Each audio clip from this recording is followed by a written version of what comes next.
Now, Serbia's President Aleksandar Vucic is denying claims that his police used a sonic weapon to disperse protesters at a rally in Belgrade.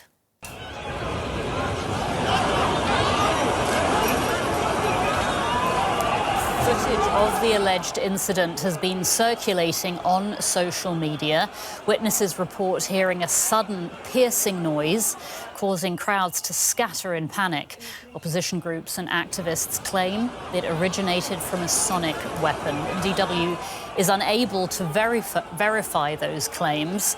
The prohibited device emits a burst of incredibly loud sound to temporarily incapacitate people. Now, Serbia has been gripped by months of protests, triggered by the collapse of a train station roof in the city of Novi Sad last November, which killed 15 people.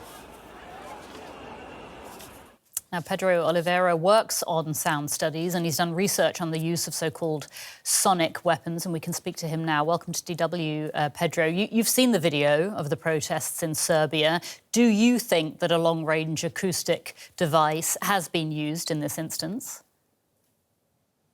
Hi, good evening. Well, I've seen the video as well as other so-called evidence that has popped up on social media so far, also reports on the ground.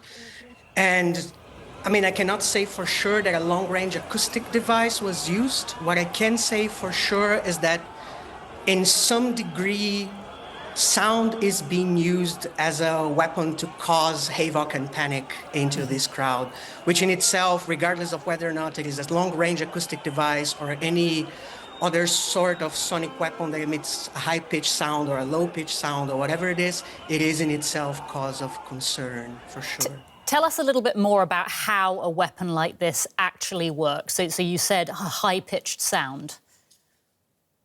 Well, there are many uses of so-called like sonic weapons, sonic deterrents, and many variations of those. So you can have, for instance, your classic, what is called a sound bomb, which is a stun grenade that emits just basically a loud bang.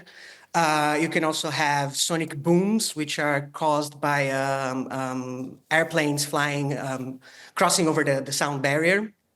That emits actually a low-pitched sound.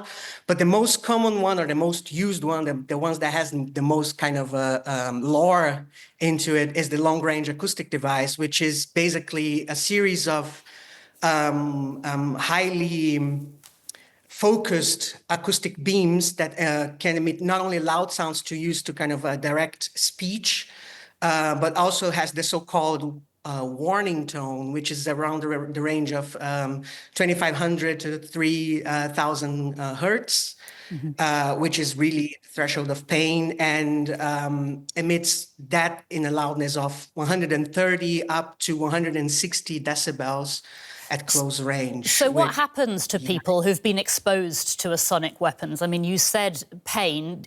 Is it very painful? And what else happens? What else do the people feel who've been exposed to this?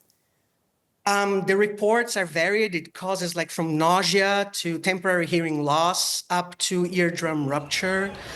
In some cases, especially with sonic booms, there has been even reports of miscarriages in pregnant people. So the reports are varied, but I think the most immediate effect will be pain, nausea, disorientation, and up to hearing loss, permanent or temporary. OK, so we're talking about some serious effects here. Is the use of these weapons legal? It depends on the country. For instance, in the United States, I do think it is granted in specific cases. I mean, we have cases of the New York police using that in protesters. The European Union is a little bit ambivalent into that because of the legal threshold in which this kind of devices fall. I do know that in Serbia, it's not legal. So whatever it is being used there is definitely not being used in a legal manner. So why would a weapon like this have been used then in the first place? Well, I think exactly because of that idea that its effects are not immediately perceivable on the body, and they are very difficult to report. So they fall into this kind of, as I said earlier, this kind of lore and kind of like exaggerated reports of what they can do, which serves both the cause of vouching for the use, but also the difficulty of laying claims to the damage that they actually cause. So exactly because they are in this blurry territory, they become very useful for this sort of repressions in these cases. Can you give us any other examples or examples of any other instances that weapons like this have been used?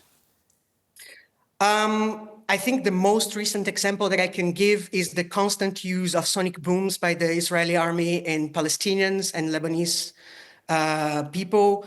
They have been using this for a long time. Also, long-range acoustic devices, which they call the Scream, or sometimes Inferno. The European Union has tested some of the long-range acoustic devices as devices in border control, especially in the Greek border with Turkey, that is as recent as 2021. So cases abound, really, of these kind of uses. Researcher Pedro Vieira de Oliveira, thank you so much for joining us. Thank you.